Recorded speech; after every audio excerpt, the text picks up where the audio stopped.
গুনাহ করার পর বান্দা যখন আল্লাহর কাছে ফিরে আসে তখন আল্লাহ রাব্বুল আলামিন বান্দার প্রতি খুশি হয়ে যায়। সুবহানাল্লাহ। এই ফিরে আসাটাই হলো একটা নিয়ামত। আল্লাহর কাছে ফিরে আসাটাই কি বলেন? একটা নিয়ামত।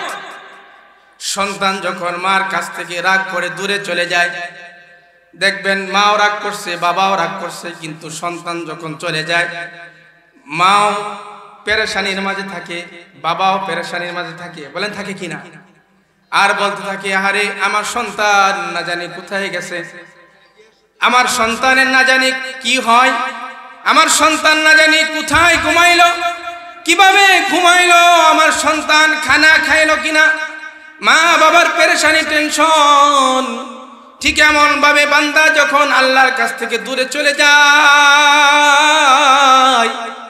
আল্লাহ রাব্বুল আলামিন আদরের ডাক দিয়া, মায়ার ডাক দিয়া বান্দাকে ডেকে, বান্দা আও, ও বান্দা আও, আমি আল্লাহর কাছে আও, আমি আল্লাহ থেকে তুমি দূরে যাও না বান্দা।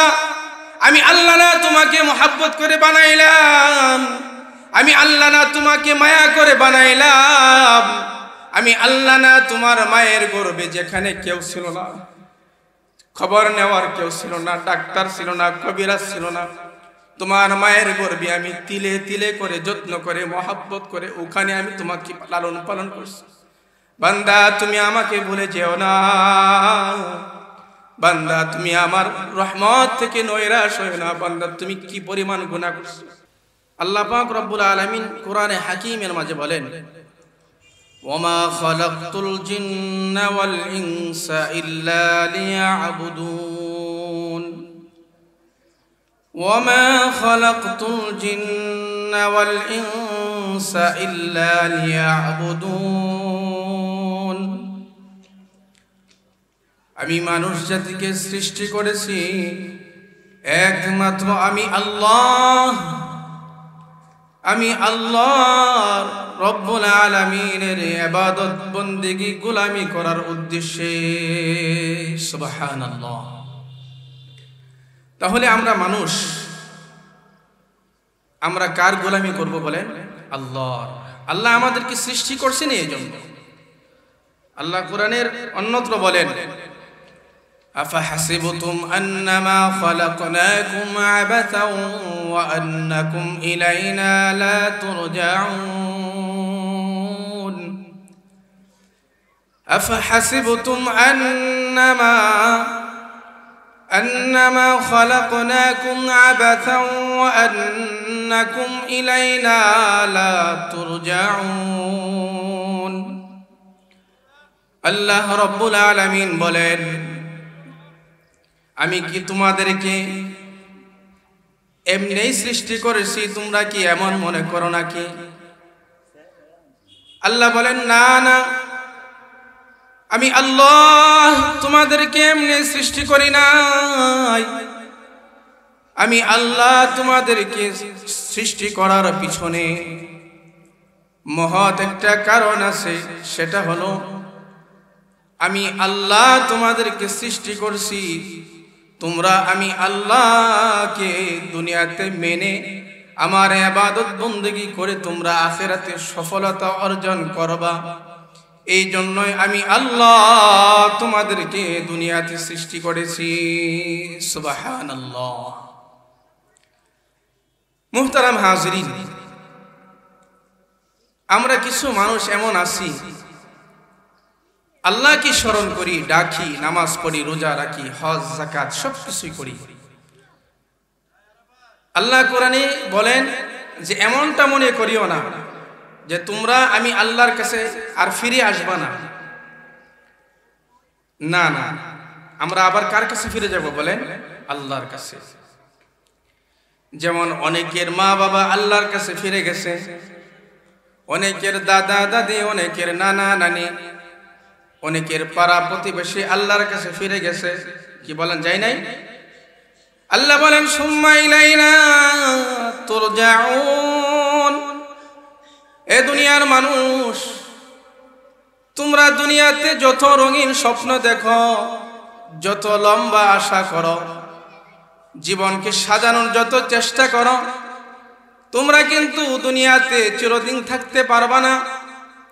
যেমনটা পারে নাই, খবর নিয়ে দেখেন অনেকের মা আজকে দুনিয়াতে নাই, বাবা দুনিয়াতে নাই, সন্তান আছে কিন্তু মা নাই, বাবা নাই, তারা আল্লাহ তাআলার কাছে ফিরে গেছে। সুম্মা ইলাইনা তুরজাউন, আল্লাহ বলেন তোমরা আবার আমি আল্লাহর কাছে ফিরে আসবা। এই কথাটা বান্দা তুমি ভুলে যেও না। এখন কথা হলো মুহতারাম হাজিরিন, আমরা কখন আল্লাহর কাছে ফিরে যাব আমরা কেউ জানি? বলেন জানি? কবে যাব, কত বছর পরে যাব, কিভাবে যাব, কোথায় যাব, আমরা কেউ এই ব্যাপারে জ্ঞাত না। সম্মানিত হাজিরিন, দুনিয়ার সকল মানুষ এই ব্যাপারে একেবারে অজ্ঞ। আমাদের আমল আখলাক দেখে মনে হয় যে আমরা এই দুনিয়া ছেড়ে যাব না, কি এমনটা তো মনে হচ্ছে, ঠিক আছে না? এমনই মনে হচ্ছে এখন যে আমরা এই দুনিয়া ছেড়ে যাব না। আমার মতো কত বক্তা, কত আলেম এমন স্টেজে বসে বয়ান করতো, আলোচনা করতো, মানুষকে বুঝাইতো, খবর নিয়ে দেখেন আজকেও তারা দুনিয়াতে নাই। গতকালকেও সংবাদ আসলো আমাদের এক উস্তাদ মুফতি শিব্বির আহমদ সাহেব আপনাদের এই সাভার ব্যাংকলিনী মাদ্রাসায় শিক্ষকতা করে গেছে। গতকালকে আল্লাহর বান্দা দুনিয়া থেকে বিদায় হয়ে চলে যায়। এটার নামই দুনিয়া। এজন্য ভাই, এই ওয়াজ মাহফিলের আয়োজনের সবচেয়ে গুরুত্বপূর্ণ বিষয় হলো এখান থেকে আমি বক্তা আমার জীবনকে সুন্দর করা, আপনি শ্রোতা আপনার জীবনকে সুন্দর করা, এটাই হলো সবচেয়ে লক্ষ্য উদ্দেশ্য। আর ভিন্ন কোনো মাকসাদ এখানে নাই। যদি হয় আল্লাহর কাছে পানাহ চাই, তওবা করি, আল্লাহ আমাকেও মাফ করুক, আপনাদেরকেও মাফ করুক, সবাই বলি আমিন। তো মুহতারাম হাজিরিন, কখন আমরা কিভাবে চলে যাব আমরা কেউ জানি না। বলেন জানি? জানি না। হঠাৎ করে আপনার আমার বাড়িতে চলে যাওয়ার ডাক চলে আসবে, আপনার আমার ঘোষণা চলে আসবে, আপনার আমার চিরবিদায়ের ডাক চলে আসবে। একজন লেখক কিতাবওয়ালা ওনার কিতাবে লিখতেছেন যে ভাই আমরা বাড়িতে চাউলের বস্তা আনি, কি আনি কিনা, চাউলের বস্তা আনি, মুড়ির প্যাকেট আনি, বিস্কিটের প্যাকেট আনি, তেলের গ্যালেন আনি, আনার পর এখান থেকে অল্প অল্প করে জরুরত অনুযায়ী খরচ করা হয়। ধরেন একটি চাউলের বস্তা, এখান থেকে আমার মা বোনেরা আধা কেজি, 1 পোয়া, 1 কেজি, 1.5 কেজি এইভাবে প্রত্যেক দিন চাউলের বস্তা থেকে চাল নিয়ে রান্না করা হয়। বলেন হয় কি না? একদিনে শেষ হয় না। দেখবেন ওই ঘর থেকে আওয়াজ আসে, একদিন হঠাৎ করে আওয়াজ আসে, বলে যে অমুকের বাবা আমাদের চাউলের বস্তা শেষ। তার মানে কি আবার চাউলের বস্তা আনতে হবে। সম্মানিত সামিঈন, আমাদের হায়াতের জিন্দেগির জীবনটা কিন্তু এমন, অল্প অল্প করে আপনার আমার জিন্দেগির হায়াত আপনার আমার জিন্দেগি থেকে এভাবে বাহির হয়ে যাচ্ছে। এমন একটা সময় আসবে হঠাৎ করে দেখবেন আপনার আমার বাড়ি থেকে আওয়াজ চলে আসবে, এ কে কোথায় আসো, আসো, এই এলাকার ভাই, এলাকার বাবা, এলাকার বন্ধু বান্ধব, কে কোথায় আসো, আসো, আমার স্বামীর প্রাণ বায়ু দুনিয়া থেকে বাহির হয়ে চলে গেছে। আমার ভাই, আমার স্বামীর হায়াত শেষ। স্বামী বলবে আমার বিবির হায়াত শেষ, আমার ছেলের, আমার মেয়ের হায়াত শেষ। এইভাবে একদিন আপনার আমার বাড়ি থেকে ডাক চলে আসবে। চলে আসলে তো আসলো, কিন্তু আমার আপনার হায়াত তো শেষ। এই হায়াত শেষ হওয়ার পরে কবরের জিন্দেগি আপনার আমার কেমন হবে? এই জন্য তো আল্লাহ হায়াত দান করেছেন। হায়াত কিন্তু বন্ধুর পিছনে খরচ করার জন্য আল্লাহ দেয় নাই। এই যে আমি এখানে আসছি বসছি এটারও হিসাব হবে, কেন বসলাম এটার হিসাব হবে, কেন কথা বললাম এটারও হিসাব হবে, আপনি কেন শুনলেন এটারও হিসাব হবে, কার জন্য করলাম এটারও হিসাব হবে, কার জন্য হাসলাম এটারও হিসাব হবে, কার জন্য কাঁদলাম এটারও হিসাব হবে। হিসাব ছাড়া পার পাওয়া যাবে না। এই জন্য আমার সর্বপ্রথম কথা হলো, আমার ভাই বাবা, হায়াতটা যেন এমনিতে নষ্ট না হয়ে যায়। হায়াত কিন্তু শেষ হয়ে গেলে আর পাওয়া যাবে না। এই জন্য আমাদের বুজুর্গানে দিন হায়াতের জন্য আল্লাহর কাছে কান্না করছেন, শেষে ওইটা কান্না করছেন, আয় আল্লাহ হায়াতটা যেন এমনিতেই নষ্ট না হয়ে যায়, বন্ধুর পিছনে যেন নষ্ট না হয়ে যায়, হায়াতটা যেন নামাজের মাধ্যমে নষ্ট হয়, কোরআন তেলাওয়াতের মাধ্যমে নষ্ট হয়, ব্যয় হয়, জিকিরের মাধ্যমে যেন আপনার আমার হায়াত শেষ হয়, ওয়াজ শোনা এবং বলার মাধ্যমে যেন আপনার আমার হায়াত কি হয়, শেষ হয়। এই জন্য মুহতারাম হাজিরিন, আজকের এই ওয়াজের মূল উদ্দেশ্য হলো আমাদের হায়াতকে কাজে লাগানো। আল্লাহ পাক রব্বুল আলামিন আমাদের সকলকে আমাদের হায়াত যেন কাজে লাগিয়ে আল্লাহ সেই তৌফিক দান করুক, আমিন। মুহতারাম হাজিরিন, আমি বলতেছিলাম আল্লাহ রব্বুল আলামিন দুনিয়াতে কিছু মানুষ এমন পাঠাইছেন, তার জিন্দেগিতে যদি কখনো নাফরমানি হয়ে যায়, গুনাহ হয়ে যায়, সে পেরেশানি হয়ে যায়। আবার কিছু মানুষ এমন আছে রাত্রে গুনাহ করে, দিনেও গুনাহ করে, তার মাঝে কোনো অনুশোচনা নাই, তার মাঝে কোনো আফসোস নাই। কিন্তু আল্লাহর এমন হাজারো বান্দা আছে, যদি নামাজ ছুটে যায় পরক্ষণে মসজিদে দৌড়ে যায়, আল্লাহর কুদরতি কদমে পড়ে যায়।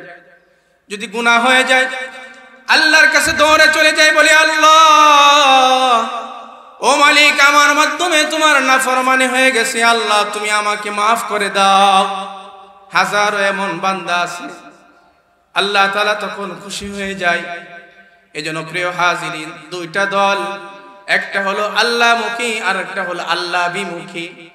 আল্লাহমুখী হওয়ার জন্য আল্লাহ আমাদেরকে কোরআন দিয়েছেন, আল্লাহমুখী হওয়ার জন্য আল্লাহ তাআলা কিয়ামত পর্যন্ত নবীর ওয়ারিস বাকি রাখবেন। আমাদের নবী দুনিয়া থেকে বিদায় হয়ে চলে গেছেন, আমাদের নবীর পরে আর কোনো নবী আসবে না। আমাদের নবী সর্বশেষ নবী। বলেন আমাদের নবী কি? সর্বশেষ নবী। আমাদের নবী সর্বশ্রেষ্ঠ নবী। উম্মতে মুহাম্মাদের জন্য আল্লাহ রাব্বুল আলামিনের হাবিব মুহাম্মাদুর রাসূলুল্লাহ সাল্লাল্লাহু আলাইহি ওয়াসাল্লাম কিয়ামত পর্যন্ত কিছু আহলে দিল, আহলে ইলম রেখে গেছেন। তারা রাত দিন 24টা ঘন্টা কষ্ট করে মেহনত করে উম্মতের দিলের মাঝে কোরআন হাদিস দিয়ে জারু দিবে। এই জারুর মাধ্যমে অনেক মানুষ জাহান্নামের আগুন থেকে বেঁচে আসবে, আবার অনেক মানুষ গুরুত্ব না দেওয়ার কারণে, আমল না করার কারণে অনেক মানুষ আল্লাহর জাহান্নামে চলে যাবে। নাউজুবিল্লাহি মিন যালিক। এজন্য মুহতারাম হাজিরিন, আমরা সকলেই মানুষ, আমাদের জিন্দেগিতে গুনাহ আছে। বলেন গুনাহ আছে কিনা? গুনাহ আছে না? গুনাহ করার পর বান্দা যখন আল্লাহর কাছে ফিরে আসে, তখন আল্লাহ রাব্বুল আলামিন বান্দার প্রতি খুশি হয়ে যায়। সুবহানাল্লাহ। এই ফিরে আসাটাই হলো একটা নিয়ামত। আল্লাহর কাছে ফিরে আসাটাই কি বলেন? একটা নিয়ামত। সন্তান যখন মার কাছ থেকে রাগ করে দূরে চলে যায়, দেখবেন মাও রাগ করছে, বাবাও রাগ করছে, কিন্তু সন্তান যখন চলে যায়, মাও পেরেশানির মাঝে থাকে, বাবাও পেরেশানির মাঝে থাকে। বলেন থাকে কিনা? আর বলতে থাকে, আরে আমার সন্তান না জানি কোথায় গেছে, আমার সন্তানের না জানি কি হয়, আমার সন্তান না জানি কোথায় ঘুমাইলো, কিভাবে ঘুমাইলো, আমার সন্তান খানা খাইলো কিনা। মা বাবার পেরেশানি, টেনশন। ঠিক এমন ভাবে বান্দা যখন আল্লাহর কাছ থেকে দূরে চলে যায়, আল্লাহ রাব্বুল আলামিন আদরের ডাক দিয়া, মায়ার ডাক দিয়া বান্দাকে ডেকে, বান্দা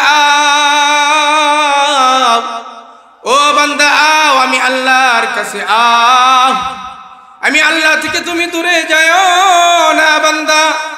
আমি আল্লাহ না তোমাকে মোহাব্বত করে বানাইলাম, আমি আল্লাহ না তোমাকে মায়া করে বানাইলাম, আমি আল্লাহ না তোমার মায়ের গর্ভে যেখানে কেউ ছিল না, খবর নেওয়ার কেউ ছিল না, ডাক্তার ছিল না, কবিরাজ ছিল না, তোমার মায়ের গর্ভে আমি তিলে তিলে করে যত্ন করে মোহাব্বত করে ওখানে আমি তোমাকে লালন পালন করছি। বান্দা তুমি আমাকে ভুলে যেও না, বান্দা তুমি আমার রহমত থেকে নৈরাশ হও না। বান্দা তুমি কি পরিমাণ গুনাহ করছো। আল্লাহ কোরআনের এক জায়গায় বলেন, قل يا عبادي الذين أسرفوا على أنفسهم قل يا عبادي الذين أسرفوا على أنفسهم لا تقنطوا من رحمة الله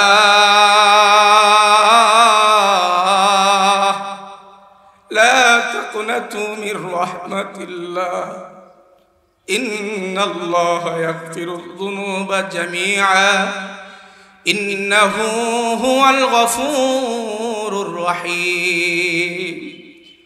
আল্লাহ দয়া মায়ার ডাক দিয়ে বলে, বান্দা তোমরা আমি আল্লাহর রহমত থেকে নৈরাশ হইও না।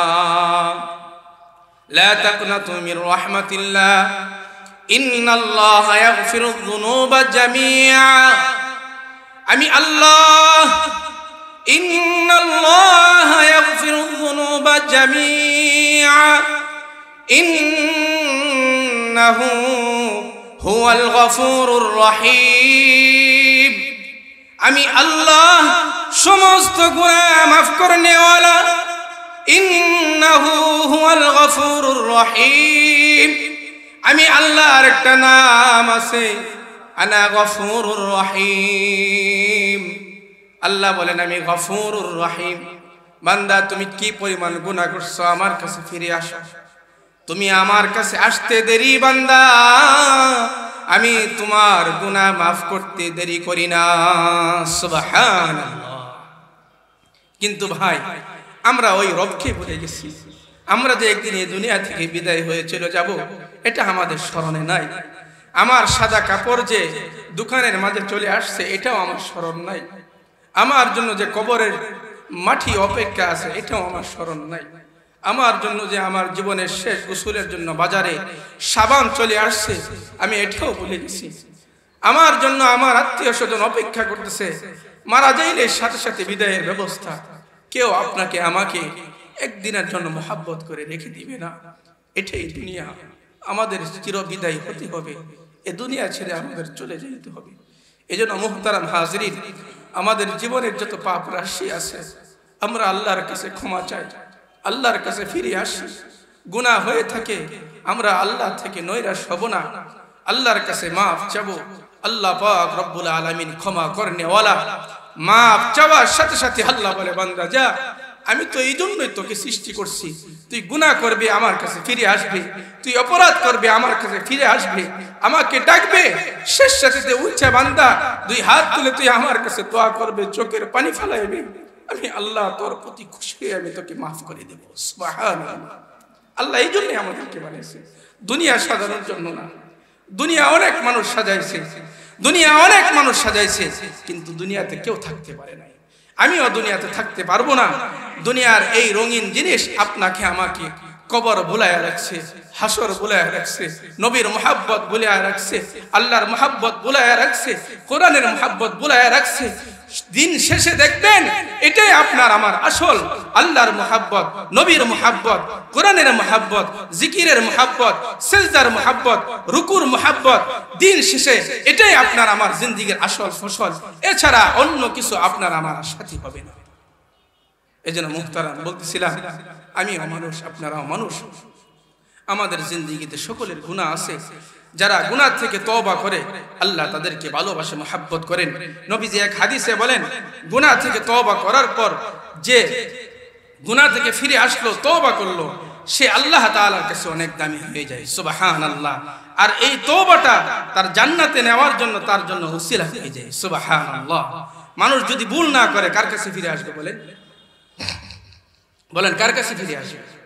আল্লাহ তো পরীক্ষার জন্য আমাদের সামনে আমল দিচ্ছেন, গুনাহ দিচ্ছেন, অনেক গুনাহ আমাদের সামনে, ইচ্ছা করলেই করতে পারি, কি করতে পারি না? পৃথিবীর কেউ নাই ফেরানোর মতো, কিন্তু দেখেন কে বলেন? আল্লাহ। জানেন কে? আল্লাহ। আজকে সারা দুনিয়ার মানুষ গুনাহে লিপ্ত, বেপরদার সয়লাব। দামরাই থেকে এখানে আসছি, আল্লাহ মাফ করো, আল্লাহর কাছে দোয়া করছি, আল্লাহ কোন মহিলা, কোন নারী, কোন মেয়ে যেন আমার নজরে না পড়ে, আল্লাহ তুমি আমাকে হেফাজত করিও। চেষ্টা করছি নিজের থেকে বাঁচানোর মালিককে, বাঁচানোর মালিককে আল্লাহ, বাঁচানোর মালিক আল্লাহ। দিন তওবার দরজা বন্ধ হয়ে যাবে, সেই দিন মানুষ হাজারো চিৎকার করবে, হাজারো আফসোস করবে, হায় কেন আল্লাহর কাছে তওবা করলাম না, হায় কেন আল্লাহর কাছে ফিরে আসলাম না। কিন্তু তখন আর সময় ফিরে পাওয়া যাবে না। এজন্য নবীজির এক সাহাবীকে, আব্দুল্লাহ ইবনে মাসউদ রাদিয়াল্লাহু তাআলা আনহুকে জনৈক এক ব্যক্তি আয়েশা বলেন, ও নবীজির সাহাবী আব্দুল্লাহ ইবনে মাসউদ, আমি আল্লাহর কাছে তওবা করতে চাই, আমার জন্য কি তওবার দরজা খোলা আছে নাকি? তওবার দরজা আমার জন্য কি খোলা আছে নাকি? আব্দুল্লাহ ইবনে মাসউদ রাদিয়াল্লাহু তাআলা আনহু নবীর জলিলুল কদর একজন সাহাবী অন্যদিকে চেহারা ফিরায় নিলেন, ফিরায় নিয়া চক্ষু ভরা পানি নিয়ে ওই ভাইয়ের দিয়ে তাকায় বলতেছেন, ভাই তোমাকে একটা কথা বলি, জান্নাতের অনেক দরজা আছে, জাহান্নামের দরজা আছে, এগুলা কখনো বন্ধ করা হয়, কখনো খোলা হয়, কিন্তু আল্লাহ রাব্বুল আলামিন বান্দার জন্য একটা দরজা রাখছেন, তওবার দরজা। আমার ভাই, আমার বন্ধু, আমার মা, নবীর সাহাবী আব্দুল্লাহ ইবনে মাসউদ বলেন, তওবার দরজা আল্লাহ রাব্বুল আলামিন এই দুনিয়া কিয়ামত হওয়া পর্যন্ত খোলা রাখবেন। যখন আল্লাহ পাক রব্বুল আলামিনের কোন বান্দা ফিরে আসবে, তওবা কখন কার কবুল হয় বলা যায় না। যখনই বান্দা ফিরে এসে বলবে আল্লাহ আস্তাগফিরুল্লাহ, আব্দুল্লাহ ইবনে মাসউদ বলেন, যখন বান্দা ফিরে আসবে তখনই আল্লাহ তাআলা বান্দার তওবাকে কবুল আর মঞ্জুর করে নেবেন। সুবহানাল্লাহ। এটা কখনো আল্লাহ তাআলা বন্ধ করেন না। এই জন্য দেখবেন কেউ শেষ রাতে উঠে আল্লাহ তাআলার কাছে তওবা করে, কেউ মাগরিবের আগে তওবা করে, কেউ মাগরিবের পরে তওবা করে। আজকে আপনাদের অন্ধ মার্কেটে আসরের নামাজ পড়লাম, আসরের আগে মসজিদে ঢুকলাম, ঢুকা থেকে আল্লাহর এক বান্দা দোয়া ধরে কান্না করছে। বললাম আল্লাহ তুমি তার মনের আশা পূরণ করো। হাজারো মানুষ আল্লাহকে ভুলে গেছে, এই কঠিন মুহূর্তে একজন আল্লাহর বান্দা আসরের নামাজের আগে মসজিদে ঢুকে হাত তুলে আল্লাহর কাছে দোয়া করতেছে। এটাই তো জিন্দেগি। বান্দার সর্বদাই আল্লাহকে স্মরণ করবে, চোখের পানি ফালাইবে, নীরবে নিরালায় বসে কান্না করবে। আল্লাহ তাআলা বান্দার প্রতি খুশি হয়ে যায়। আল্লাহ ঘোষণা দেয়, বান্দা যা, তোর চোখের পানিটা এই নাকের ডগার আগে আসার আগেই আমি আল্লাহ তোর গুনাহ মাফ করে দিলাম। সুবহানাল্লাহ। এই জন্য প্রিয় হাজিরিন, আমাদের গুনাহ আছে, গুনাহ মাফ করানোর দরকার কিনা বলেন? গুনাহ মাফ করানোর দরকার কিনা? গুনাহ মাফ করানোর দরকার, কিন্তু গুনার উপর অটল থাকা যাবে না। তওবা করে আল্লাহ পাক রব্বুল আলামিনের কাছে ফিরে আসতে হবে। বারবার গুনাহ করলাম, আবার বারবার ফিরে আসব, আল্লাহর কাছে ফিরে আসব, আল্লাহকে বলবো আল্লাহ তুমি আমাকে মাফ করে দাও, আল্লাহ তুমি আমার গুনাহ মাফ করে দাও। বনি ইসরাইলের এক ঘটনা, আল্লাহর বান্দা 20 বছর পর্যন্ত আল্লাহ পাক রব্বুল আলামিনের গোলামি করছে। কয় বছর বলেন?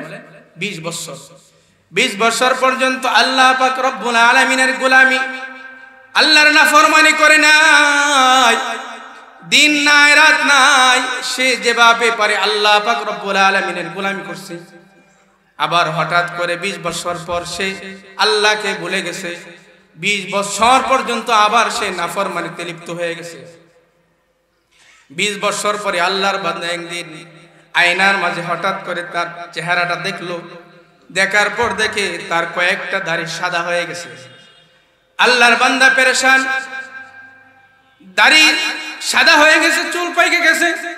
আল্লাহর বান্দা পেরেশান, হাই কি করলাম, 20 বছর পর্যন্ত আমি আল্লাহর গোলামি করলাম, আবার 20 বছর আল্লাহর নাফরমানি করলাম। হঠাৎ করে চেহারা আয়নার মাঝে বাসলো। এখানে যারা মুরব্বী আছেন বলেন, এই দাড়ি একদিন পুরা কালো ছিল কিনা? একদিন দাড়ি ছিল না, দাড়ি কে দিছেন বলেন? কে দিছেন দাড়ি? আল্লাহ। আবার এই দাড়ি সাদা করার মালিক কে বলেন? আল্লাহ। এটা ইচ্ছা করে সাদা হয় না, এটা এমনিতে সাদা হয় না। একদিন দাঁত ছিল না, এখন দাঁত আছে, আবার একদিন থাকবে না। একদিন চোখের পাওয়ার ছিল না, চোখ থাকতেও চোখের পাওয়ার ছিল না। ছোট্ট সময় মায়ের কোলে যখন ছিলাম, চোখ ছিল কোনটা আগুন, কোনটা গরম, কোনটা ঠান্ডা, কোনটা ভালো, কোনটা মন্দ আমরা বুঝতাম না। কি বুঝতাম? কিন্তু একদিন আন্দাজ করার শক্তি হয়েছে, বোঝার শক্তি হয়েছে। এমন একটা সময় আসবে দেখবেন, আবার আপনার আমার এই শক্তিগুলা নষ্ট হয়ে যাবে। অনেক বাবা অনেক মা বিছানায় পড়ে আছে, যায় দেখেন চোখ আছে কিন্তু দেখার শক্তি নাই। কি আছে না? জবান আছে, ডাকার শক্তি নাই। হাত পা আছে, চলাফেরার শক্তি নাই, শক্তি বন্ধ হয়ে গেছে। এই জন্য এইগুলা সব আল্লাহ পাক রব্বুল আলামিনের নিয়ামত। এইগুলাকে কাজে লাগানো, এইগুলা দুর্বল হয়ে যাওয়ার আগে কাজে লাগানো। মুহতারাম হাজিরিন, আল্লাহর বান্দা দাড়ি সাদা হয়ে গেছে, আল্লাহর বান্দা পেরেশান। 20 বছর গুনাহ করার পর আবার হঠাৎ করে দাড়ি সাদা দেখে আল্লাহর কাছে ফিরে যায়, হাত তুলে বলে, আল্লাহ, ও মালিক, 20 বছর পর্যন্ত আমি তোমাকে স্মরণ করছিলাম, আবার 20 বছর আল্লাহ তোমাকে ভুলে গেছি। আল্লাহ তুমি কি আমাকে ভুলে গেলে নাকি? বলতেছে, আল্লাহ, ও মালিক, আমি তোমাকে 20 বছর মুহাব্বত করতাম, পরে আবার তোমাকে মুহাব্বত করা ছেড়ে দিয়েছি। এইভাবে সে আল্লাহর কাছে কান্না করে দোয়া করতেছিল। হঠাৎ করে গায়েবী আওয়াজ আসে, বলে, বান্দা, তুমি আমাকে 20 বছর স্মরণ করছিলা, ভালোবাসছিলা। বান্দা, আমি আল্লাহ তোমাকে 20 বছর মুহাব্বত ভালোবাসছিলাম। তুমি যখন আমাকে ভুলে গেলা, বান্দা, আমি তোমাকে ভুলে গেছি। তুমি যখন গুনাহ করতেছিলা, বান্দা, আমি তোমাকে সুযোগ দিয়েছি, আমি ধরি নাই, আমি তোমাকে পাকড়াও করি নাই। বান্দা, তুমি যখন গুনাহ করো, যদি আমি ধরতাম, ওই সময় যদি আমি তোমাকে ধরে ফেলতাম, আজকে তুমি আমার কাছে ফিরে আসতা না। আজকে তুমি আমার কাছে ফিরে আসলা, তুমি আমার কাছে আজকে ক্ষমা চাইলা, তুমি আজকে আবার আমাকে মুহাব্বত করা শুরু করলা। বান্দা, যাও, আমি তোমাকে মুহাব্বত করতে শুরু করলাম, তুমি আমার কাছে ফিরে আসলা।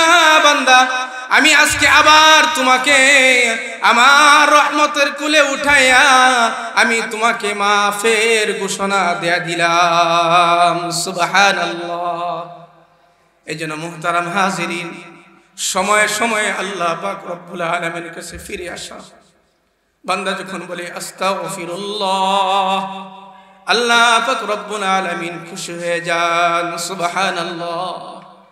বান্দা যখন গুনাহ থেকে তওবা করে, নবীর সাহাবী আব্দুল্লাহ ইবনে আব্বাস রাদিয়াল্লাহু তাআলা আনহু বলেন, তওবা করনে ওয়ালা বান্দার জন্য সুসংবাদ হলো, বান্দা যখন তওবা করে, নবী বলেন, গুনাহ লেখলেওয়ালা ফেরেশতা যারা আছে, আল্লাহ পাক রব্বুল আলামিন তার গুনাহ লেখলেওয়ালা ফেরেশতাদেরকে বলিয়ে দেন যে আমার বান্দা গুনাহ করছে, এটা লিখিও না। সুবহানাল্লাহ। বান্দা যেখানে গুনাহ করে ওই জায়গাকে ভুলিয়ে দেন। বান্দা যেখানে গুনাহ করে দুনিয়ার সব কিছুকে আল্লাহ পাক রব্বুল আলামিন ভুলিয়ে দেন, যেন হাসরের ময়দানে বান্দার বিরুদ্ধে আল্লাহ পাক রব্বুল আলামিনের কাছে সাক্ষী না দিতে পারে। নবীজির এই ওয়াদা আছে, এই বাণী আছে। এজন্য ভাই দোস্ত বুজুর্গ, আমাদের গুনাহ আছে, কে গুনাহ থেকে খালি না। আমরা সবাই কার কাছে ফিরে আসবো? জবান খুলে বলেন, কার কাছে ফিরে আসবো? বলেন, আরো জোরে বলেন, কার কাছে ফিরে আসবো? আল্লাহ, আল্লাহর কাছে ফিরে আসবো। আল্লাহ পাক রব্বুল আলামিন ফিরে আসাকে মুহাব্বত করেন, ফিরে আসাকে ভালোবাসেন। নবীজির সাহাবী আব্দুল্লাহ ইবনে মাসউদ বলেন, বান্দা যখন ফিরে আসে আল্লাহ রাব্বুল আলামিন বান্দার সমস্ত গুনাহ খাতাগুলা দুনিয়ার সমস্ত কিছুকে ভুলাইয়া দিয়া আল্লাহর কাছে ফিরে আসাটা আল্লাহর মাহবুব প্রিয় বান্দা হিসাবে আল্লাহর তালিকায় উঠায়া দেন। সুবহানাল্লাহ। এজন্য মুহতারাম হাজিরিন, আমাদের সকলের গুনাহ আছে, কম আর বেশি। আমাদের গুনাহ যদি, আমার এক উস্তাদ বলতেছিলেন, এখন মা যে গুনাহ করে যদি সন্তান এই গুনাহ জানতো, কসম আল্লাহর এই মাকে সন্তান কোনোদিন মা বলে স্বীকার করতো না।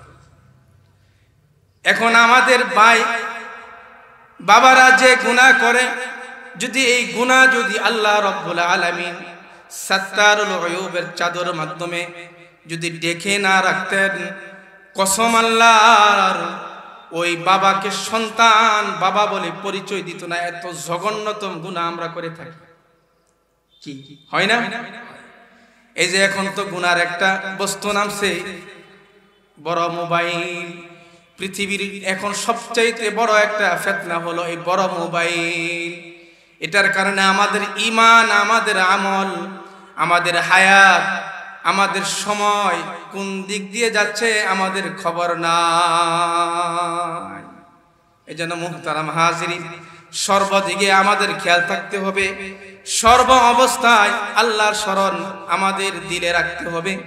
যদি রাখি তাহলে আমাদের গুনাহ কম হবে। বলেন, যার দিলে আল্লাহর স্মরণ আছে তার মাধ্যমে গুনাহ কম হয়।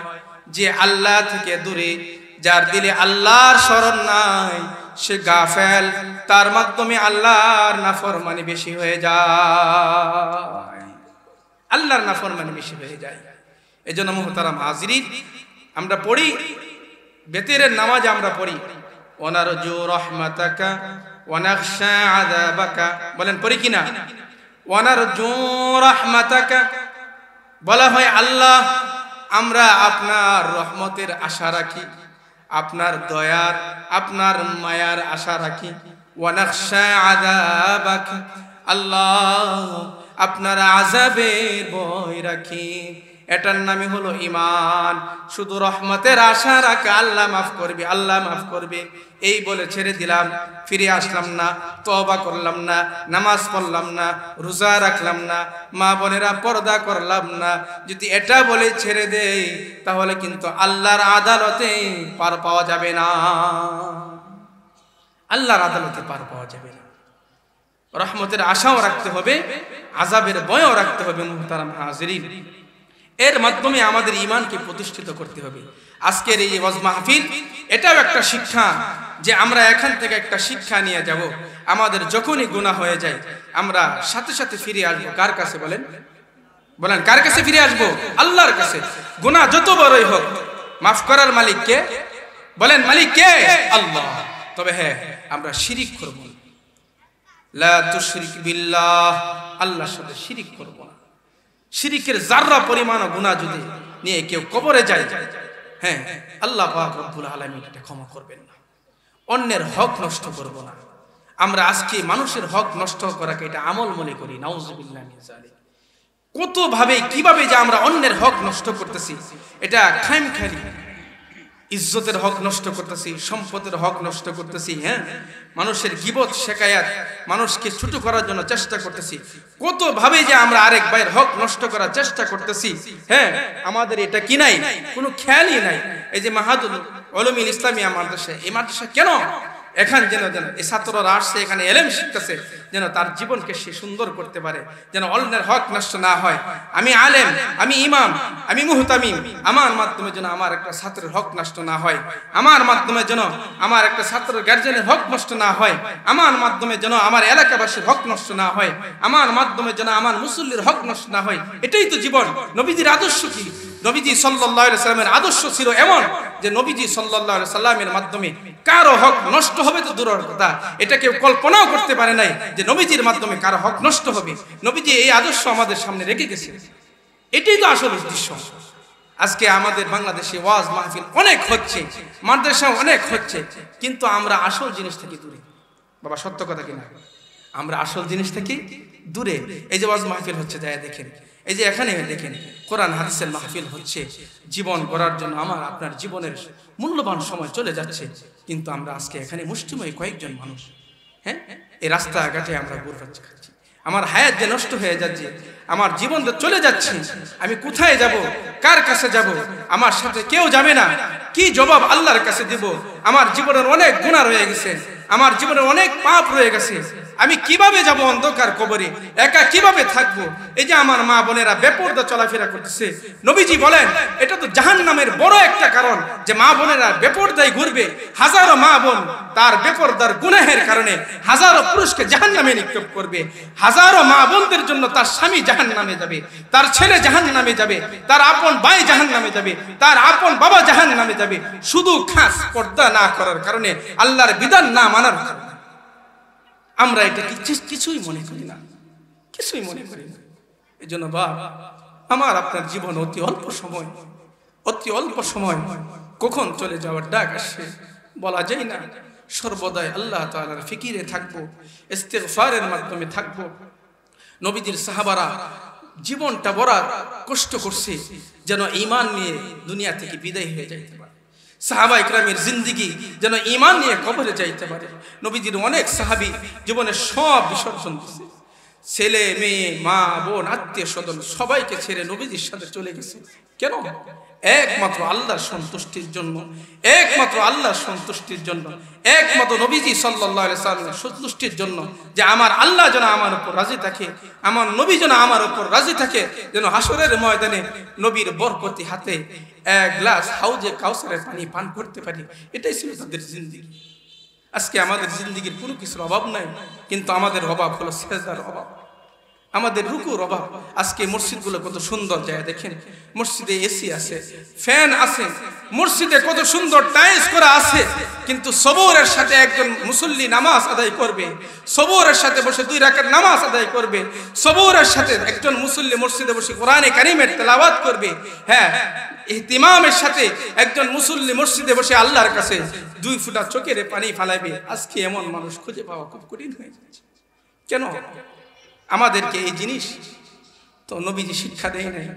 আমরা কেন আসল পথ থেকে চলে আসলাম? আমরা কেন আসল পথ থেকে চলে আসলাম? এই জন্য ভাই, দুস্থ বুজুর্গ, আমিও একদিন দুনিয়া থেকে চলে যাব, আপনিও চলে যাবেন, আমিও থাকবো না, আপনিও থাকবেন না। আমারও কবরে 3.5 হাত মাটি, আপনারও কবরে 3.5 হাত মাটি। আমারও একদিন মসজিদের বাকি এলান হবে, আপনারও এলান হবে। আমারও একদিন চিরবিদায়ের জানাজার নামাজ হবে, আপনারও হবে। কবে হবে, কিভাবে হবে আপনিও জানেন না, আমিও জানি না। এই জন্য ভাই, আপনাদের কাছে আমার করজোর হাত, আমার মা বোনদের কাছে আমার করজোর হাত, আমরা যেন আখিরাতকে না ভুলে যাই, আমরা যেন আল্লাহকে না ভুলে যাই, আমরা যেন গুনার মাঝে ডুবে না থাকি, আমরা যেন বারবার আল্লাহ পাক রব্বুল আলামিনের কাছে ফিরে আসি, আমরা যেন বারবার আল্লাহ পাক রব্বুল আলামিনের কাছে ফিরে আসি। আলেমদের সাথে মহাব্বত রাখবো, মাদ্রাসার সাথে আমাদের মহাব্বত রাখবো। একটা সন্তানকে মাদ্রাসায় পড়াবো, একজন সন্তান যদি আলেম হয়, এটা সবচেয়ে বড় নিয়ামত, এটা সবচেয়ে বড় নিয়ামত। আমার বাবা একজন দিন মজুরে কাজ, গরিব মানুষ, কিন্তু আমাদেরকে কষ্ট করে লেখাপড়া করাইছে। কিন্তু এখন আমার বাপ সুখী। কেন সুখী? আমার বাপ এখন আমাদেরকে নিয়ে গর্ব করে, আমরাও গর্ব করি যে বাবা আমাদেরকে কত উপকার করছে। আমার এক উস্তাদ বলতেছিলেন যে একদিন গাড়ি দিয়ে যাচ্ছে আমার এক উস্তাদ, হঠাৎ করে দেখে একটা ছোট্ট বাচ্চা, 11-12 বছরের বাচ্চা আমরা বিক্রি করতেছে। আমরা চিনেননি, আমরা বিক্রি করতেছে। আমার উস্তাদ গাড়ির মাঝে থেকে বসে আল্লাহর কাছে হাত তুলে আল্লাহ তাআলার কাছে দোয়া করতেছে আর কান্না করতেছে, তাই আল্লাহ তুমি আমার মাকে মাফ করো, আমার বাবাকে মাফ করো। আমার আরেক উস্তাদ প্রশ্ন করলেন, হুজুর হঠাৎ করে আপনি আল্লাহ তাআলার কাছে হাত তুললেন, কান্না করলেন, দোয়া করলেন? তখন আমার উস্তাদ কেঁদে কেঁদে বলতেছিলেন, বাবা কেন জানো আল্লাহ তাআলার কাছে হাত তুলছি? ওই যে গাড়িতে আসার সময় দেখলাম ছোট্ট একটা বাচ্চা, 11 বছর বয়স, সে রাস্তায় আমরা বিক্রি করতেছে। আমার জীবনের কথা মনে হইল, হাই যদি আমার মা বাবা যদি আমাকে ছোট্ট সময় এভাবে ছেড়ে দিতেন, তাহলে আমার জীবনটা আজকে কোথায় থাকতো? না আমি আজকে কোরআনের তেলাওয়াত করতাম, না আমি আজকে সময় মতো ওয়াক্ত মতো নামাজ আদায় করতাম, না আজকে আমি কোরআন পড়াইতাম, না আজকে আমি হাদিস পড়াইতাম। যদি আমার মা বাবা আমাকে এভাবে ছেড়ে দিতেন, আমার জীবন আজকে কার সাথে যেত? আমার এই জীবন কোথায় ব্যয় হইতো? আজকে আমার মা নাই, বাবা নাই, আজকে আমি গাড়ি দিয়ে চলাফেরা করি, গাড়ি দিয়ে মানুষকে যে হাদিস পড়ায়, বুখারী শরীফ পড়ায়, বিভিন্ন জায়গায় যায়, কিন্তু আজকে আমার মা বাবা নাই। কিন্তু আজকে আমার মা বাবার কথা মনে হয়ে গেছে যে আমার মা বাবা আমার জীবনকে স্বর্ণের মতো দামি বানিয়ে গেছে, আমার জীবনকে মূল্যায়ন করে গেছে। যদি আমার মা বাবা এটা না করতো, হয়তো বা আজকে আমি এই আল্লাহ পাক রব্বুল আলামিনের পছন্দের লাইনে আমি থাকতাম না। এজন্য ছাত্র বাবারা আমার যারা আছে, তোমাদের এই জীবনটা ফুলের মতো, তোমার দিকে জাতি তাকিয়ে আছে, তোমাকে হাজারো মানুষ ফলো করবে, তোমার পিছনে হাজারো মানুষ ইক্তিদা করবে। তোমার আমল কেমন, তোমার চলাফেরা কেমন, তোমার লেনদেন কেমন, তোমার নামাজ কেমন, তোমার সেজদা কেমন, তোমার সব কিছু আম মানুষ কি করবে, তোমাকে অনুসরণ করবে। যেন তোমার থেকে আমার থেকে কোনো সাধারণ মানুষ গুনার দলিল না নেই, তোমার থেকে আমার থেকে যেন সাধারণ মানুষ কোনো গুনাহের কাজ না শিখে। এটাই তো জীবন, এটাই তো জীবন। এই জন্য তো কোরআন আমাদেরকে শিক্ষা দেয়। এই জন্য নবী আপনার আমার জন্য এত কষ্ট করে গেছেন। তো মুহতারাম হাজিরিন, আমরা আমাদের জীবনকে পরিবর্তন করার জন্য আজকে থেকে চেষ্টা করব না ইনশাআল্লাহ? বলেন, চেষ্টা করব না ইনশাআল্লাহ? কোরআনের সাথে থাকবো তো ইনশাআল্লাহ? আলেমদের সাথে থাকবো তো ইনশাআল্লাহ? আলেমদেরকে দিল থেকে মোহাব্বত করবে। হ্যাঁ, যারা ছোট ছোট বাচ্চারাই দেখেন, এখানে ছোট বাচ্চা আছে অনেক, এরা অনেক কিছু বুঝে না, জানে না, কিন্তু শেষ শেষে তো উঠে এরা ঠান্ডা পানি দিয়ে ওযু করে আল্লাহ পাক রব্বুল আলামিনের কালাম কোরআনে কারীমটা হাতে নিয়ে বসে যায়, তেলাওয়াত করে। উমরের মতো মানুষ, উমরের মতো মানুষ, নবীজির জলিলুল কদর সাহাবী আমিরুল মুমিনিনের দায়িত্ব পাওয়ার পর অনেক সময় কোরআনে কারীমের তেলাওয়াত করতে পারতেন না।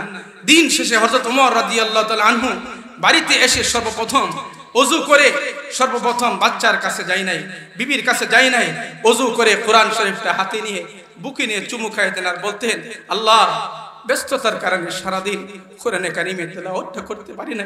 কোরআনকে বলতেন, কোরআন তুমি হাসরের ময়দানে আমি ওমরের বিরুদ্ধে আল্লাহর কাছে মামলা দিও না। এটা ছিল ওমরের জিন্দেগি। আজকে আমাদের বাড়িতে কোরআন শরীফ পড়ে আছে তো আছে, মসজিদের তাকায়ের মাঝে, তাকের মাঝে কোরআন শরীফ পড়ে আছে তো আছে, আমরা ধরি না, ময়লা হয়ে গেছে। কোরআনের তেলাওয়াত আজকে মা বোনদের ঘরে নাই। আজ থেকে 20-25 বছর আগে আমাদের মা বোনদের ঘর দরজা সর্বপ্রথম খোলা হইতো কোরআনের তেলাওয়াত দিয়ে। কি বাবা, কোরআনের তেলাওয়াত দিয়ে না? সর্বপ্রথম সূরা ইয়াসিনের তেলাওয়াত হতো। আজকে নাই। মা বোনেরা রাতের 12টা-1টা পর্যন্ত মোবাইল দেখে, টিভি দেখে, এরপর অপবিত্র হয়ে ঘুমায়। কোথায় গেল তার জিন্দেগি? কোথায় গেল নবীর আদর্শ? কোথায় গেল তার আখিরাত? কোথায় গেল তার জীবনের ফিকির, যার জন্য নবীজি সাল্লাল্লাহু আলাইহি ওয়াসাল্লাম এত কষ্ট করে গেছেন যে উম্মত, তোমার জন্য আমি 63টা বছর পর্যন্ত প্রায় আমি চোখ ভরে ঘুমাই নাই, আমি নবী পেট ভরে খানা খাই নাই। এখনো যে নবী আপনার আমার জন্য মদিনা রওজা মুবারকে, এখনো যে নবী আপনার আমার জন্য, আপনার আমার জন্য এখনো যে নবী দোয়া করতেছে, কিন্তু আপনার আমার কি নাই? ফিকির নাই। এজন্য বাবা, ফিকির ওয়ালা জিন্দেগি এটা দামি জিন্দেগি, জিকির ওয়ালা জিন্দেগি এটা দামি জিন্দেগি, 5 ওয়াক্ত নামাজের ওয়ালা জিন্দেগি এটা দামি জিন্দেগি। ভাই, দুনিয়া আমাদেরকে ধোঁকা দিবেই। বলেন, দুনিয়া আমাদেরকে ধোঁকা দিবেই। দুনিয়ার এই যে রং ঢং, এইগুলো আপনাকে আমাকে নাজাত দিবে না। কত ক্ষমতাওয়ালা মানুষ এই দুনিয়াতে ছিল, আজকে মাটির নিচে পড়ে পচে গলে শেষ হয়ে গেছে, কোনো উদ্দেশ্য নেই। কি ভাই, আছে না? কত সুন্দর চেহারাওয়ালার মানুষ, কত সুন্দর নারী এই দুনিয়াতে ছিল, আজকে তারা নাই। খবর নিয়ে দেখেন, অন্ধকার কবরে পড়ে আছে, তার খোঁজ খবর কেউ নেই না। তার কবরের পাশে যে একদিন কেউ দোয়াও করে না, খবরও নেই না। আজকে তাদের কথা আমরা ভুলে গেছি। এমন আপনার আমার হবে। এজন্য প্রিয় হাজিরিন, আমরা আমাদের জীবনকে তওবার মাধ্যমে আল্লাহ পাক রব্বুল আলামিনের কাছে ফিরে আসার চেষ্টা করি, গুনাহ মোচন করার চেষ্টা করি। হ্যাঁ, নীরবে নিরালায় মাঝে মধ্যে শেষ সাইতে উঠে 2 রাকাত 4 রাকাত নামাজ পড়ে আল্লাহ পাক রব্বুল আলামিনের কাছে দোয়া করব। আল্লাহর রহমত থেকে আমরা নৈরাশ হব না। আল্লাহ পাক রব্বুল আলামিনের রহমত থেকে আমরা নৈরাশ হব না। কেন জানেন? আমি আপনি আল্লাহ পাক রব্বুল আলামিনের কাছ থেকে যত নিয়ামত পেয়েছি, যত খুশ সংবাদ পেয়েছি, এটা অন্য কোনো উম্মতের জন্য নাই, অন্য কোনো উম্মতের জন্য নাই। অনেকেই আমরা আছি, যুবক ভাইয়েরা, আমাদের গুনাহ হয়ে গেছে, আমরা দ্বিধাদ্বন্দ্বে আছি, এখন কি করব। না ভাই, গুনাহ হতেই পারে, আমরা আল্লাহর কাছে ফিরে আসব। কার কাছে ফিরে আসবো বলেন? আল্লাহর কাছে ফিরে আসব। গুনাহ যত বড়ই হোক, মাফ করার মালিক কে? বলেন, মাফ করার মালিক কে? আল্লাহ। আল্লাহ বলেন, ফাকুল তুস্তাগফিরু রাব্বাকুম ইন্নাহু কানা গফফারা। ফাকুল তুস্তাগফিরু রাব্বাকুম ইন্নাহু কানা গফফারা। তোমরা আমি আল্লাহর কাছে তওবা করো, ইন্নাহু কানা গফফারা, আমি আল্লাহ গফুর, আমি আল্লাহ গফফার, আমি আল্লাহ ক্ষমা করনেওয়ালা। আমি আল্লাহ যদি ক্ষমা করে দেয়, পৃথিবীর কেউ নাই আমাকে ফিরানোর মতো। আমি আল্লাহ যদি কাউকে পাকড়াও করি, পৃথিবীর কেউ নাই আমি আল্লাহকে ফিরানোর মতো। দেখো না কত বড় বড় জালেমকে আমি আল্লাহ পাকড়াও করেছি, আবার কত গরিব মানুষকে, কত অসহায় মানুষকে আমি আল্লাহ খুশির সংবাদ দিয়ে আমি আল্লাহ জান্নাত পর্যন্ত পৌঁছায় দিয়েছি। সুবহানাল্লাহ। আল্লাহর কাছে প্রিয় হওয়ার জন্য এলেম লাগে না। যদি এলেম লাগতো তাহলে আল্লাহ সবাইকে আলেম বানাইতো, মানুষকে মূর্খ বানাইতো না। আমার এক উস্তাদ বলতেছিলেন, আল্লাহকে পাওয়ার জন্য সুন্দর চেহারা লাগে না, যদি লাগতো তাহলে আল্লাহ দুনিয়াতে কালো মানুষ বানাইতেন না, তাহলে কালো যারা তাদের বিপদ হয়ে যাইত। আমি আল্লাহকে পাওয়ার জন্য ধন সম্পদ টাকা পয়সা লাগে না, যদি লাগতো আল্লাহ পাক রব্বুল আলামিন দুনিয়াতে কাউকে গরিব রাখতেন না। দেখেন না আপনাদের এই সাভারের ফ্লাইওভারের উপরে কত মানুষ পড়ে আছে, বাড়ি নাই, টাকা নাই, পয়সা নাই, ভালো খাট নাই, ফ্রিজ নাই, এসি নাই, তারও জীবন কিন্তু শেষ হয়ে যাচ্ছে। যার টাকা আছে, বাড়ি আছে, পয়সা আছে, এসি করা রুম আছে, তারও জীবন কিন্তু শেষ হয়ে যাচ্ছে। আল্লাহ বলেন, না না, এইগুলা শর্ত না। যদি বাড়ি গাড়ি টাকা পয়সা শর্ত থাকতো তাহলে আমি আল্লাহ জায়গাবিহীন কোনো মানুষকে রাখতাম না, আমি আল্লাহ বাড়িবিহীন কোনো মানুষকে রাখতাম না, আমি আল্লাহ চোখবিহীন কোনো মানুষকে রাখতাম না। হাজারো মানুষ আছে চোখ নাই, কি নাই? আছে না? আছে। কিন্তু যার চোখ আছে, যার চোখ নাই, তাহলে তো সে বিপদে পড়ে যাইতো। আল্লাহর কাছে কোনো ফ্যাক্টর না, আল্লাহর কাছে ফ্যাক্টর হলো যার দিল ভালো, যার মনটা ভালো, যার দিলটা আমি আল্লাহর জন্য তৈয়ার, যার দিলটা আমি আল্লাহর জন্য পাগল। তার চেহারা লাগে না, তার বাড়ি লাগে না, তার ইলম লাগে না, তার ক্ষমতা লাগে না। যেমন বেলালের চেহারা ছিল না, বেলালের ক্ষমতা ছিল না, হযরত বেলালের এত ইলম ছিল না, হযরত বেলালের কণ্ঠটা পর্যন্ত সুন্দর ছিল না, কিন্তু আল্লাহ রাব্বুল আলামিন হযরত বেলালকে এমন ভাবে কবুল করছেন, বেলালকে মুয়াজ্জিনের পদ বাদ দেওয়া হয়েছিল। বেলালের আজানের আওয়াজ আল্লাহর আরশে যায় না। আল্লাহ বেলালকে কিভাবে পছন্দ করেছিলেন, বেলালের আজানের আওয়াজ আরশে যায় না, আল্লাহ সূর্যকে উঠা বন্ধ করে দিয়েছিলেন।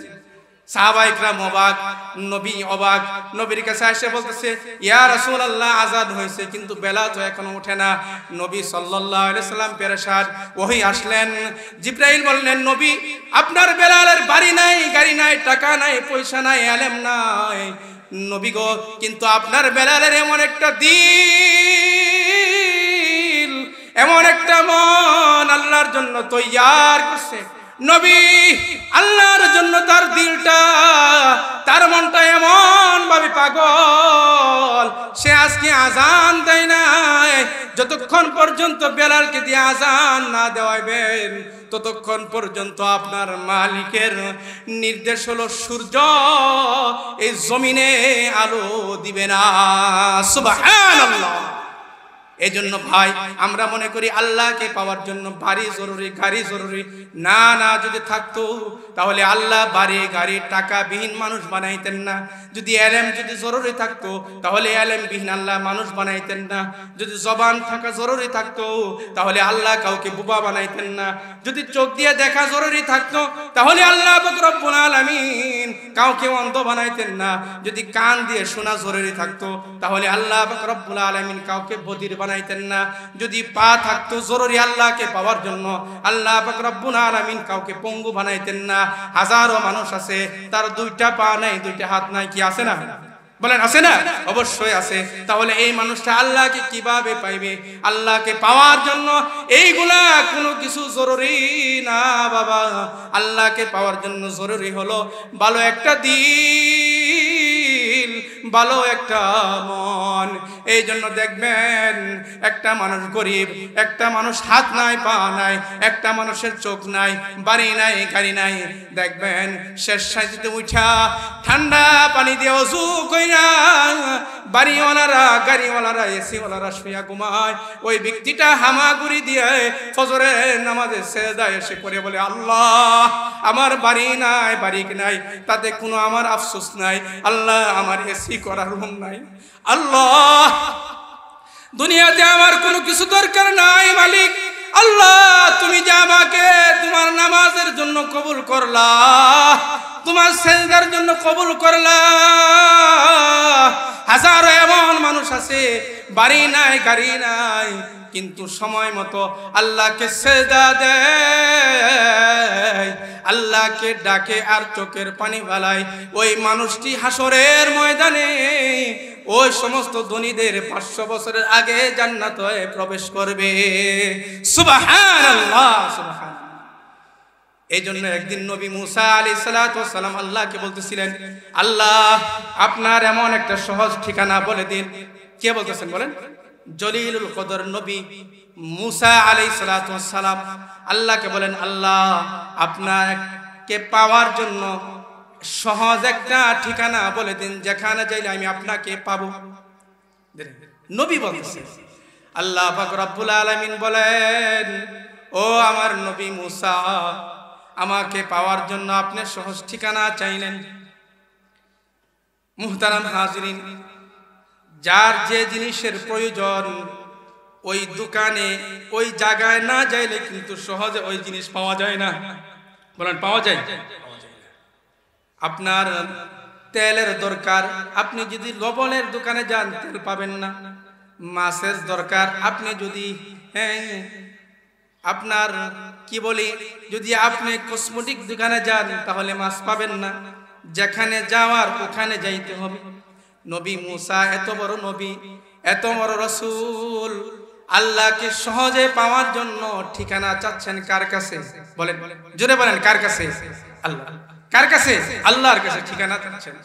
আল্লাহ বলেন, মুসা যান, আপনি এমন একজন মানুষের কাছে যান যার দিলটা, যার মনটা, যার হৃদয়টা আমি আল্লাহর জন্য ভাঙা, যার দিলটা আমি আল্লাহর জন্য তৈয়ার, যার দিলটা আমি আল্লাহকে পাওয়ার জন্য পাগল।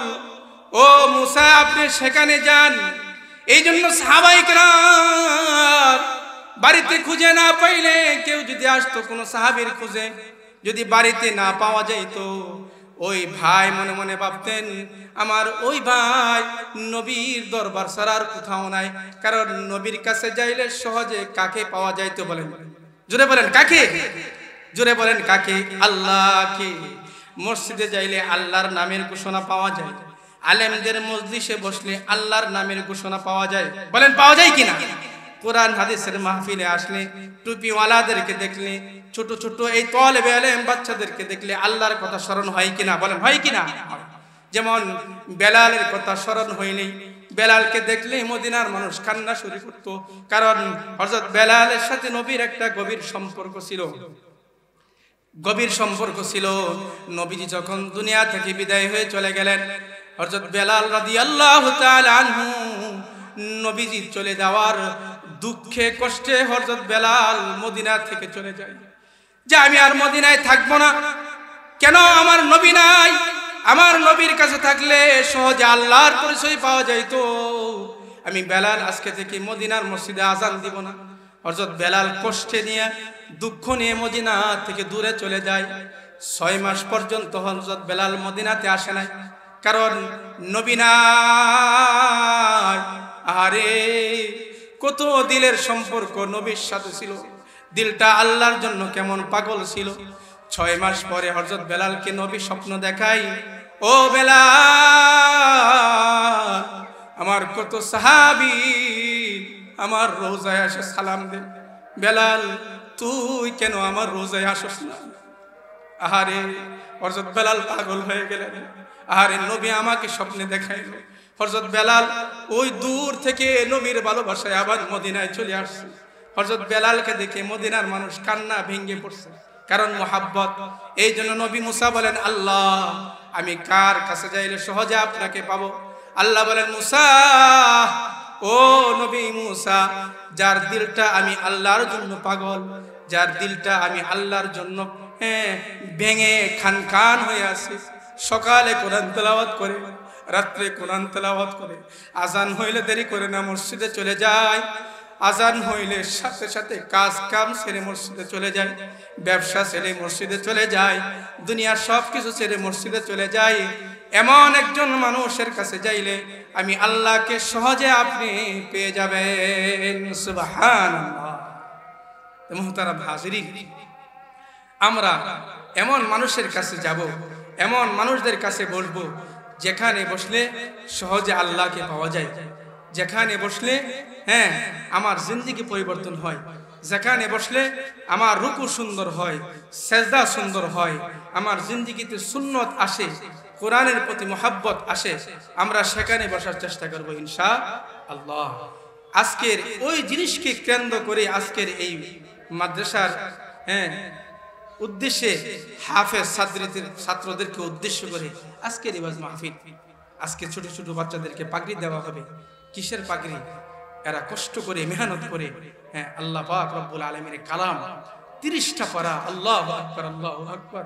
হাফেজ কুরআন, একজন হাফেজ কুরআনের মর্যাদা কি! আল্লাহু আকবার। দুনিয়ার পৃথিবীর মানুষ যদি জানতো হাফেজ কুরআনের জুতা কাঁধে নিয়ে বহন করে ঘুরত, কিন্তু আমরা জানি না। হাফেজ কুরআন কি মনে করেন? কত কষ্ট করে মেহনত করে আল্লাহর এই কালামকে মুখস্থ করে হাফেজ কুরআন। একজন মা কত দামি যে হাফেজ কুরআনের মা হয়ে গেছে। একজন বাবা কত দামি যে হাফেজ কুরআনের বাবা হয়ে গেছে। আমার ছোট্ট বাগিনা 11 বছর বয়স, 1.5 বছর বয়সে 1.5 বছর সময় আল্লাহ পাক রব্বুল আলামিনের মেহেরবানিতে পুরা কোরআন শরীফ হিফজ শেষ করছে, আলহামদুলিল্লাহ। আমার মসজিদের মুসল্লিরা ওকে দেখে আশ্চর্য হয়ে গেছে। 11 বছর বয়স। আমার ভাগিনী 11 বছর বয়সে হাফেজা হয়ে গেছে। আমি আমার বোনকে বললাম, মাশাআল্লাহ, আলহামদুলিল্লাহ, তোমার নসিবটা কত ভালো যে তুমি তোমার মেয়েকেও হাফেজা পাইলা, তোমার সন্তানকেও হাফেজা পাইলা। আমার বোন আমাকে বলতেছে যে তোমার ভাগ্য তো ভালো, তুমি হাফেজার মামা হয়ে গেলা। আল্লাহু আকবার। এটা বড় নিয়ামত। আজকে এই হাফেজ ছাত্রদেরকে পাগড়ি দেওয়া হবে। এখানে বরকতে একটা অনুষ্ঠান।